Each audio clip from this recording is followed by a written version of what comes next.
Hey Ride Nation, Mr. Tidbit here. I'm holding a brand new 2012-2013 Ride DH2. Now this is definitely a board that many of you know because it's been in the line for several years, kind of catering to that all-mountain freestyle guy that treats every aspect of the mountain like a terrain park.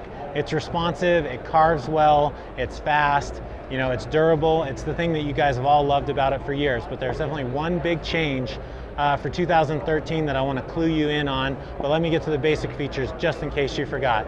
So this has Ride's twin hybrid rocker shape to it. So basically what that means is from the center all the way up to the contact points, you have a flat, stable zone, which basically the benefits that you get from that is as you're hauling ass down the mountain, it's stable, it carves well. As you're tracking into a rail or a stump, it tracks straight and keeps you in there because you don't want that washy, loose feeling that just makes you lose confidence and then eat shit as you come around on a jump or try to track into a rail. Then what Ride has done is you have a slight rocker on the nose, a slight rocker on the tail. It's basically just enough to get these contact points out of the snow, keep it loose so that way you can play around everywhere, especially on boxes and rails. And then a slight camber is infused all the way back in from contact point to contact point.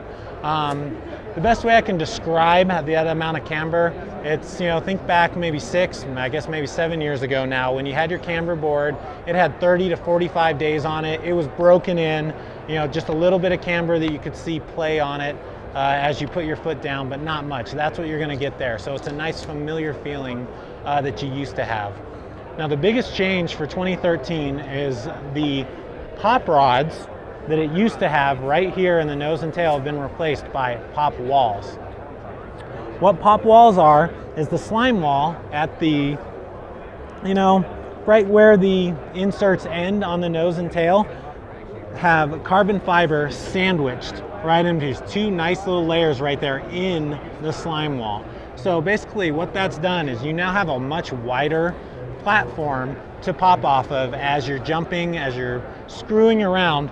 And that wider platform, we all try to be flat based when we jump, when we spin, when we do everything, but it doesn't always happen, especially when you're playing around in the trees, dropping cliffs. Oftentimes you're going to be slightly on your toe, slightly on your edge, and you're not going to have that full flat base. So moving this out and having the pop walls run along the rails, you can now still pop right off of your edge as you're going into a spin or as you're coming off of something sketchy, and you still get the height that you want so that you can make that spin around.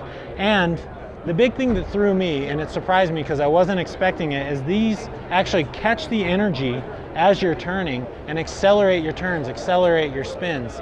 It's really amazing how quickly you go through and you can just feel, like right as you're coming through a heel side turn, how much faster the tail starts to whip around as you spin off of something, and it gets you around that much faster, and it's definitely saved my ass a few times this season coming off of sketchy stuff and not ending up doing a 270 instead of a 360.